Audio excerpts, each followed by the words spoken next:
Hey, what's up, everybody? Another great episode of Fourth Person Point of View, baby. And today's episode, let's talk about Cincinnati. So if you've been following the news, you are aware that Cincinnati has had a lot of shit going on. You got a police officer who was killed, and you had a young 18-year-old kid who was killed. So let's read a little bit about it here. So this is an article by CNN, dated May the 5th, 2025, 5:03 p.m. It says the city of Cincinnati is looking for answers after two high-profile killings on consecutive days. Killings officials say are connected. On Thursday, city police fatally shot an armed 18-year-old as he ran from them.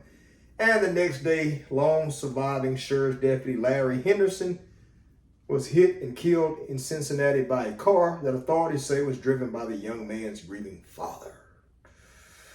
The father, 38-year-old Rodney Hinton Jr., is charged with aggravated murder, but neither police nor an attorney representing his family have disclosed any motivation behind his alleged targeting of the deputy. Questions also remain in the police shooting death of 18-year-old Ryan Hinton. The Cincinnati police says he appeared to point a gun at an officer while fleeing Thursday, but the officer's body cam footage does not clearly capture the moment. That's on CNN.com if y'all want to go read it, titled What We Know About the Killings of a Cincinnati Deputy and an 18-year-old Who Was Shot by Police. I just read you like two or three paragraphs.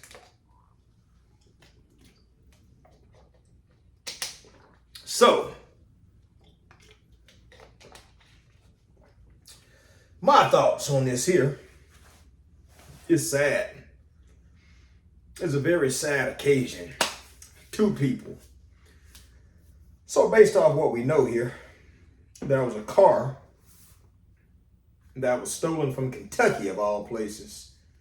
Who the hell steals an Appalachian car? But oh well, let's stay serious here. So there was a car stolen from Kentucky that this young man and a few of his, I guess we can call them friends or somebody, they were in this car, and the police had two undercover cars in the area. They called this in, and I guess the labeled police officers that were driving police cars with the actual police stickers on the side. So they were the first ones to go in here and pursue the vehicle. And if you watch the story, you can see a police cruiser like right on the bumper of the stolen car. So the individuals get out and they run, and Rodney Hinton was the young guy's name.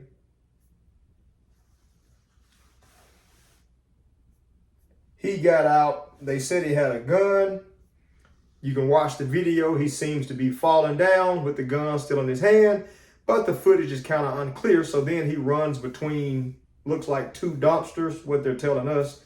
And some of his family members are saying that he no longer had the gun, but the Cincinnati police chief is saying that he still had the gun in his hands. You can hear one of the police officers yelling, "Gun, gun," to let the other officers know that the young man had a gun. Now, as he was fleeing, it looks like he is running straight ahead. I watched another video where they had another police expert. He said that the young man's body was turned like this, and the gun was kind of pointed at a blade. He called it a bladed position. So if it's going this way here and you turn it like this, they're saying that the young man was pointing a gun and that's why he was shot. Now, we're not sure because the police footage is not crystal clear. They said the lens was an 8-cent lens. That's what one of the deputies said. The police officer was running, so the footage is kind of choppy. So you cannot see a picture perfect view of whether or not the young man had the gun. We don't know.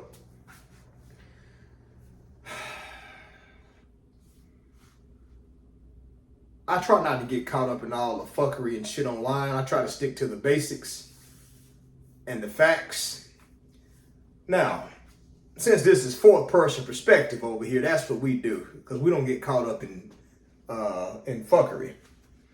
Now, I don't think it takes a rocket science to understand that the young man who was killed was in a stolen vehicle. There was a gun in the car. They found another weapon in the car, and they said the young man who was shot had a gun on him. You can see something in his hands the first time he fell, then he ran.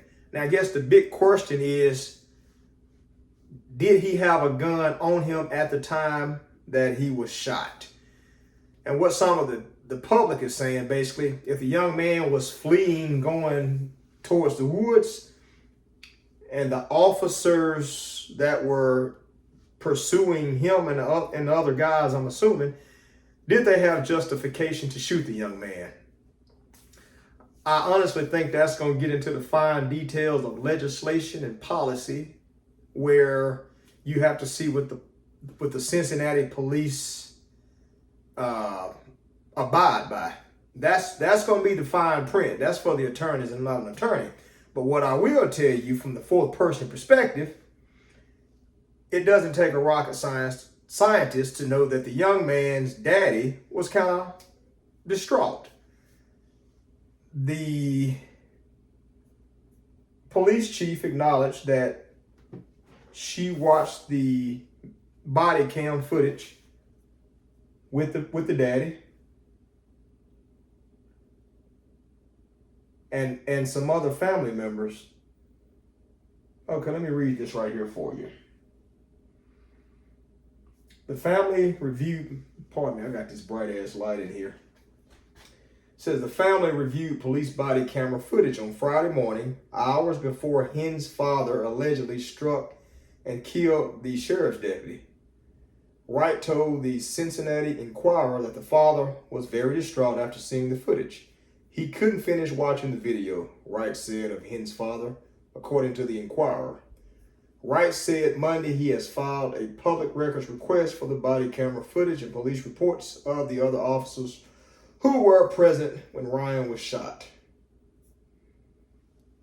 So that says it right there. The common sense part, the daddy was distraught. He couldn't finish watching the video. It's his son. I've been hearing a lot of people online say they would have did the same thing. I've actually seen a lot of people online who are supporting this guy. Now, peep game here. Since this is fourth person perspective, you know, we do a deep dive. And what I wanted to know, what's the environment like in Cincinnati? Because you got dumbass Nazis hanging flags and shit off of bridges, but that's a whole nother video. Now, what I did find out, in Cincinnati, within the past 10 weeks, there have been 6 police shootings. You got to set the tone, right? That's a lot. Now, I can't touch on that because when I looked online trying to see the victims or some of the stories, I can't. I believe the reason you can't is because they're spread out. I don't think all 6 of those police-involved shootings are in the exact same area, and I'm not sure how much coverage they all got. That's one fact to keep in mind. The second thing, which this should have been first, this is going to fuck you up here. In 2001, there was a guy named Timothy Thompson. You can Google him. I Googled the story and read it. It's fucked up. So there was a guy named Timothy Thompson who was unarmed. He did have a few arrest warrants for nonviolent crimes. They said this was a protest that was probably bigger than the 1992 riots. Timothy Thompson, after Timothy Thompson's death, so Timothy Thompson, like I said, he went to the store to get a pack of cigarettes in the late nights, and somebody was looking for, 2 off-duty cops was looking for somebody, and one of them recognized Timothy Thompson's face. And so they called something in because I guess he matched the description, or else the cop who recognized Timothy's face wanted to see, was it him? He could have been biased. I don't know. But anyway, they pursued Timothy Thompson, and a 27-year-old officer ended up gunning him down, killing Timothy Thompson, who had no weapon. He had no weapon whatsoever. He was unarmed. That resulted in Cincinnati passing something called the Citizen Complaint Authority, which is what's involved in this current shooting as well.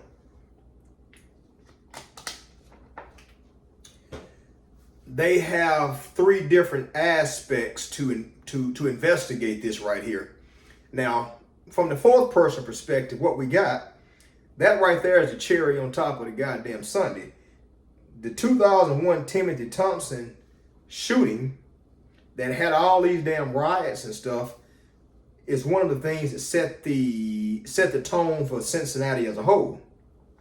Not to mention all the other negative encounters that black people have had with the police. Now, white people have had negative encounters too. You got white people that are shot by the cops too, but just the fact that black people have had a negative interaction with police officers for decades now. You know, because of police corruption, planning things on poor black people in poor communities because they didn't have a defense and all that shit right there. So all that right there kind of factors into this right here. But the Timothy Thompson event probably put a negative taste in everybody in Cincinnati's mouth. It probably made everybody look at the police officers to the left anyway, in a negative manner. And then they probably felt like they can't be trusted. Timothy Thompson had been arrested, but like I said, he had warrants for non-violent offenses. So that was 2001. Now you fast forward here, I just told you that in the past 10 weeks, Cincinnati has had 6 police-related shootings. So the environment is already goddamn, there's tension in the air. With all this goddamn tension in the air, and you watch the news, you've probably been hearing about this. I'm sure all the local people in Cincinnati are aware of this. And you probably got people talking in the barbershops, beauty shops, at church and shit about how police are killing African Americans especially. Then you fast forward it to just a few days ago. I think the young man's name was Ryan. Yeah, Ryan Hinton, 18-year-old Ryan Hinton. So you got 18-year-old Ryan Hinton who gets shot by a police officer. Booyah. You just ripped the Band-Aid off of the damn sore and the sore hadn't healed yet. You got all this shit right here that's feeding into this. So Ryan's daddy, who they said in the article couldn't watch the whole video, they said he later went back and got his car, which means that he wasn't in his right mind in the beginning. And then he's driving and he sees this retired police officer who was directing traffic that had nothing whatsoever to do with his son's death. And he ran his car across something and struck the man. My personal opinion, which I believe this is common sense, the man wasn't in his right mind. Whether his son was right or wrong is besides the fact. I mean, we're talking about somebody's emotional state of mind. I honestly believe the man was, what they call it, legal insanity or temporary insanity or something. He's going to fall into that category. Honestly, he wasn't in his right mind. So I think he took the revenge out on his officer, who was, like I said, this guy here, what's his name? His name was Larry Henderson. Larry Henderson was a retired police officer, and they said he was just working small details, probably just to stay active because he loved the job so much. And so they said he had nothing to do with this.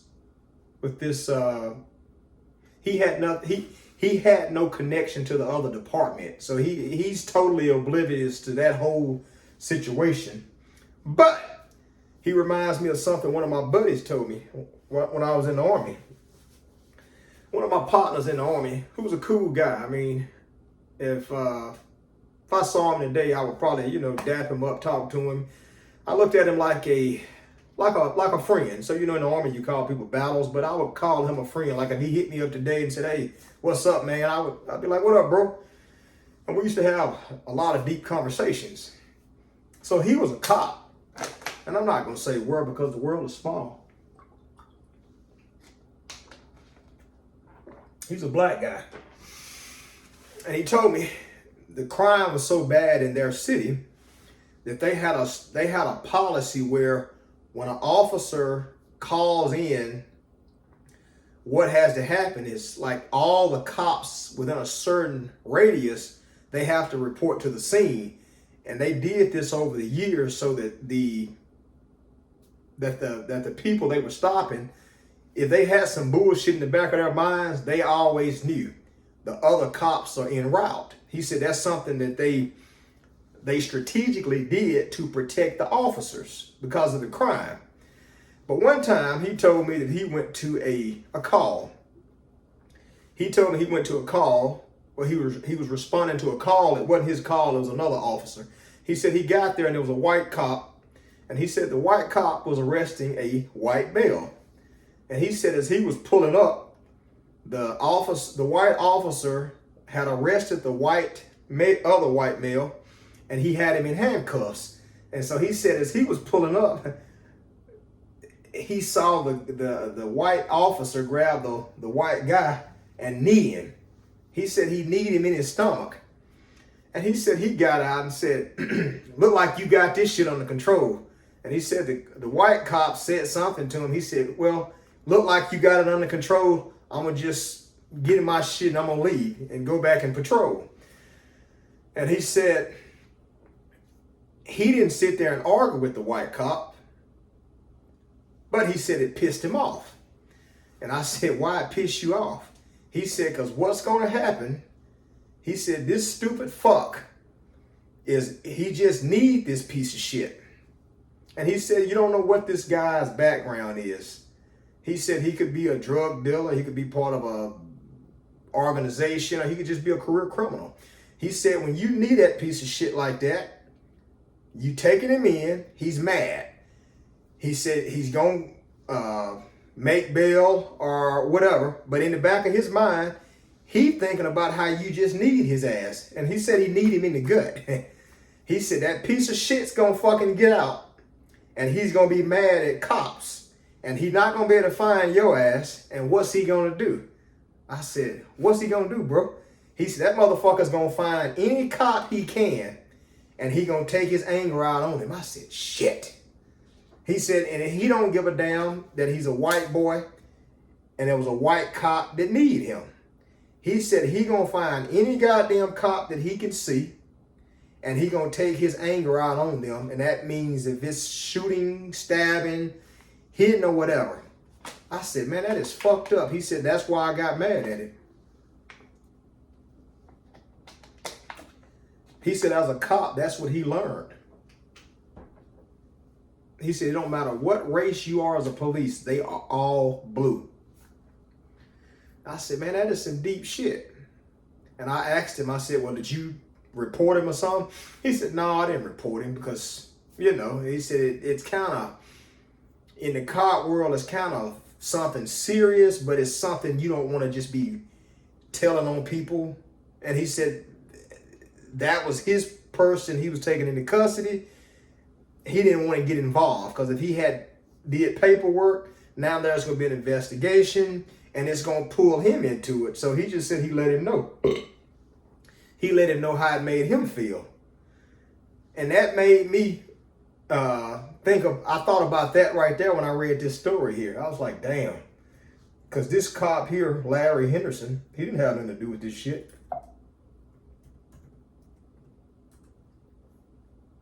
He had nothing to do with it. Today is May the 8th, 2025. in the world we live in right now, you just had a damn CEO to get his goddamn head. Well, he got shot. I was going to say his brains, but he didn't shoot him in the head. You just had a CEO to get shot for bullshit. You got a father right here, regardless of what his son was doing, he took his anger out on another cop. My personal opinion, from the fourth person perspective, I think this is the new norms. Don't shoot the messenger. I honestly believe this is the new norm. I believe we're going to see more of this shit here. And the reason is, regardless of what people do, people are tired. It's fucked up to say. This is fourth person here. We keep it 100. Because people are tired. You had a girl out there in Fort Worth, Texas. I forgot her name. She was babysitting her little cousin, little brother or something. One of the neighbors called the goddamn cops to do a wellness check. She was in her house looking out the window, and the cops shot in there and killed her. And she was minding her business. Then you got that guy in Dallas, downtown, that was in his apartment, and the female cop walked in this man's apartment, in his apartment, and shot him. So regardless of what the young 18-year-old Rodney Hinton was doing, you got to goddamn address the big problem, because if not, you got people over here with their trauma and their anger. They're responding to goddamn decades of bullshit and police brutality from something they had nothing to do with. Then it don't help out when you got all these morons in the White House spreading their fuckery. We need to heal, people. Straight up. If we don't heal as a nation, this shit right here is going to continue to grow. It's going to increase. Then you have more police officers who say, I'm done. They're going to retire and quit. But people are going to start taking the law into their own hands. That's why I'm all for law and order. I'm for law and order. I ain't with the bullshit. Because I understand where to go to. I know what'll happen. It's the same thing in the damn army. Sometimes in the military, they will tell you, nobody wear your uniform. Nobody can wear that goddamn uniform off the base. And the reason is because everybody don't love military. Everybody don't respect military. Everybody in the military don't respect military. Some people feel like, motherfucker, they live eye for an eye, tooth for a tooth. You hurt one of theirs, they hurt one of yours. And I believe that's what this is right here. Cincinnati has a bigger problem, and they're trying to fix it. I mean, that's why they came out with that Citizen Complaint Authority, which was a response to Timothy Thompson's death in 2001. They know this. And I'm going to be watching myself, because I believe they're going to be very, very careful on how they handle this situation here. Because if they handle this situation the wrong way, I think they're going to go back to 2001 and have all them goddamn riots. And last thing we need is somebody to take the law into their own hands. Got to treat everybody fair and with respect. I just saw on the news that they denied the man's bail, which I think that was proper. I think that was the right thing to do. I don't think he deserves bail. Rodney. So the daddy's name was Rodney Hinton Jr. And the son's name was Ryan. Okay. Yeah, Ryan. So I don't think Rodney deserves bail right now. He should stay in there. I mean, because last thing you want to happen is you want him to get out on bail and he's still pissed off. He's angry and he go kill some more cops. So I think the best thing for them to do right now, which I don't know him and don't really care, I think they should leave him in there and get him some help. Psychiatric help. I think he needs psychiatric help because I don't think he's in his right mind. And I also hope they don't do nothing to him in jail, like none of the cops. Because if the cops do something to him, he got a lot of family members and supporters out here on the outside. And the last thing we need is for somebody to do something to him in there and people out here say, nah, and it happen again. They're doing this investigation here on those other 6 shootings. The so-called police expert, he said that's what they're trying to find out now. Why have Cincinnati had 6 police shootings in the past 10 weeks? If the police shootings are justified, you got to roll with it. It's nothing you can do about it. You can't do nothing. You can't say nothing. You might not like it, but if your loved ones are committing crimes, unfortunately, there's a price to pay. And on the flip side, if your loved ones are innocent, like Mr. Timothy Thompson in 2001, there should be a price for somebody to pay. There shouldn't be no goddamn slaps on the wrist or well, such and such made a mistake. Oh, well, nope. That bullshit can't go either. I think that's what a lot of people are trying to say that Trump is trying to do right there. And that shit's not going to work. It's not. What we got to do in this country right now, and this is not just for this situation, it's for everything. You treat everybody in this country with respect. Regardless of what color they are, gender, religion, no matter what. Treat everybody with respect. Everybody in this country pay taxes and they work hard, so everybody should enjoy the fruits of America's labor. And at the end of the day, we all go home, go our separate ways. You hang out with your family.